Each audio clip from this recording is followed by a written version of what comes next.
Of course, Tom Moyane is no stranger to the committees there. They've given him a tough time.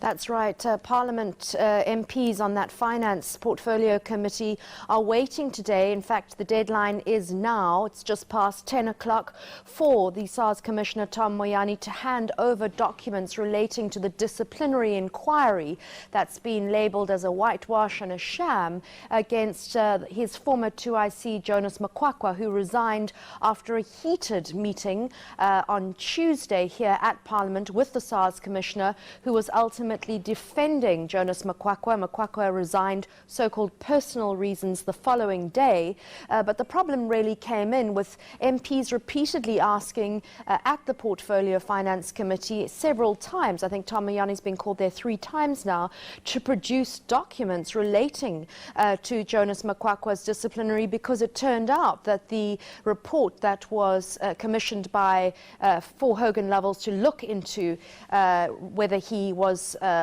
contravening any FIC and SARS rules, whether he'd acted unlawfully, was actually only confined to internal SARS issues, and the criminal allegations were not touched at all. So MPs are waiting here on that committee for the Hogan Lovell report, which has now become infamous, because will what its contents contain deal with the money laundering and corruption allegations, as well as the disciplinary inquiry notes that was chaired by Jonas Makwakwa, which ultimately led to him coming back from his suspension.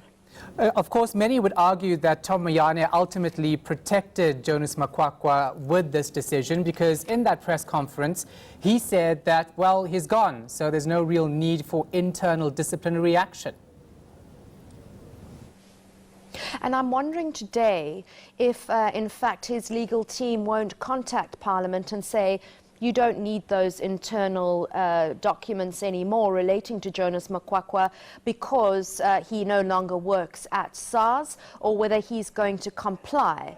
The horse may have bolted, so to speak, and it may be too late. But we do know that Corruption Watch is launching its own private prosecution into the Makwakwa issue and how it was handled by Tom Moyane, and how Tom Moyane allegedly protected Makwakwa, as well as a Hawks investigation into whether the corruption, money laundering regulations were flouted by Makwakwa and his partner, who also worked at SARS. So, Annika, you know, one would wonder why nothing has been done so far with regards to Tom Moyane's behavior at SARS, given that MPs have acted harshly against ministers even, who have been in trouble, or they're not happy with the way in which they're handling things. Well, you know, remember too that former Finance Minister Malusi Gigaba, he announced that there would be an inquiry into the goings-on at SARS when he made his budget speech.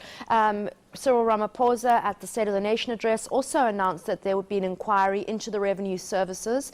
There are rumours swirling that Tom Moyane will not see out his September contract, that it will be terminated before that. And the question now is, what are the consequences here to the allegations? At the moment, they are just allegations. There are no charges against Tom Moyane. There are no charges against Jonas Makwakwa. And basically, the Finance Committee is sitting with a situation where they're trying to investigate, but they're being obfuscated at every turn. All right, thanks so much for the insight. Appreciate it. eNCA reporter Annika Larsen.